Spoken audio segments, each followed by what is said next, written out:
Dubai, United Arab Emirates. The draft text for a COP28 climate deal that does not include the phasing out of fossil fuels has drawn widespread criticism from major players, highlighting enduring rifts on the international summit's final day. The document, published by the United Arab Emirates Presidency of the Climate Summit, stressed the need to reduce emissions, but did not call for the doing away of fossil fuels altogether. Scientists say fossil fuels are the single biggest factor contributing to potentially life-threatening climate change. Delegates from the US, European Union and climate-vulnerable countries like many in Africa and the Pacific Islands issued urgent warnings over the draft deal, putting them at odds with many oil-producing countries. Wopke Hoekstra, the EU's chief COP28 negotiator, told press that the draft was clearly insufficient and not adequate to addressing the problem we are here to address. That is not because we want it, the minister or I want it, or the Europeans want it, Hoekstra said.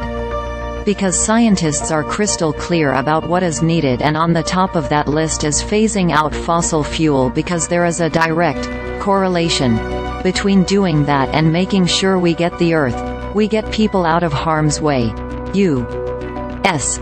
Special Climate Envoy John Kerry expressed similar concerns, saying, "We're not where we're meant to be in terms of the text.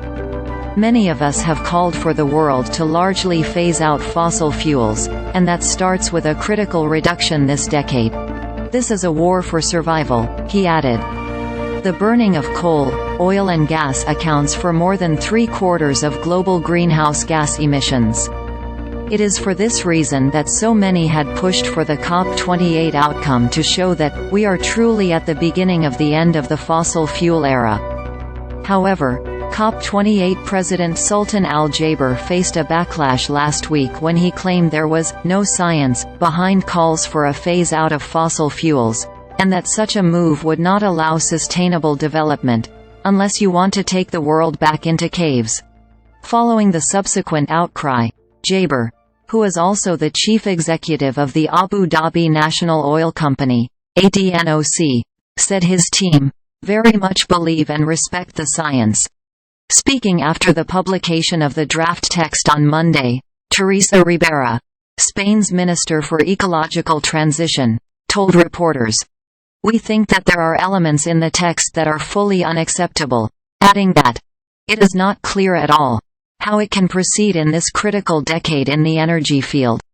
We think that it could be good to have clarity if we really want to make out of this COP what the world needs, and to make out of this COP what it was supposed to be. A turning point in our climate fight," she added. Germany Foreign Minister Annalena Baerbock, meanwhile, described the text as misleading.